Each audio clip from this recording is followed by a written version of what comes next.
Istituto Rita Levi Montalcini, oggi giornata di Open Day nei vari plessi, un momento di incontro anche con le famiglie per illustrare le opportunità formative dell'istituto. Preside. Sì, dal giorno 18 sono iniziate le iscrizioni per i ragazzi che devono frequentare corsi di studio sia della scuola dell'infanzia, scuola primaria,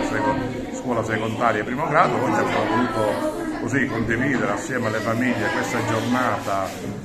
dell'Open Day in tutti i vari plessi dell'istituto e, ripeto, più che altro è un momento di festa, di gioia, ma è un momento per coinvolgere i ragazzi in attività laboratoriali che hanno dato e danno lustro alla scuola e soprattutto dimostrano la competenza della classe docente di questo istituto nel trasmettere valori sani e forti ai nostri allievi. Una giornata intensa che ha visto la partecipazione massiccia di tanti ragazzi ma anche di tante famiglie che hanno voluto conoscere da vicino i vari plessi. Sì, devo dire siamo straordinariamente soddisfatti della presenza dei genitori, delle famiglie in tutti i vari plessi, atteso che, ripeto, la nostra offerta formativa è un'offerta molto ampia e variegata e di questo siamo onorati della preferenza che i genitori danno al nostro istituto, che ripeto è l'istituto più grande della provincia di Agrigento, con tutta una serie di plessi dislocati in San Leone, Villaggio Peruzzo, Villaggio Mosè, Via dei Fiumi, però dico, grazie alla sinergia, al lavoro costante fatto da tutti gli operatori della scuola, docenti, assistenti amministrativi, DSGA, collaboratori scolastici, riusciamo a portare avanti un progetto unitario molto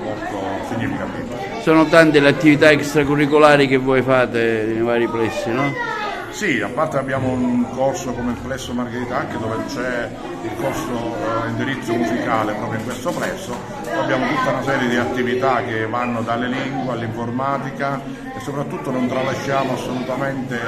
i ragazzi più bisognosi, per cui tutte le nostre attività sono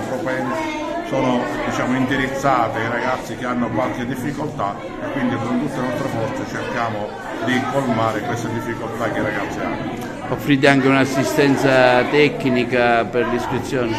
Sì, sicuramente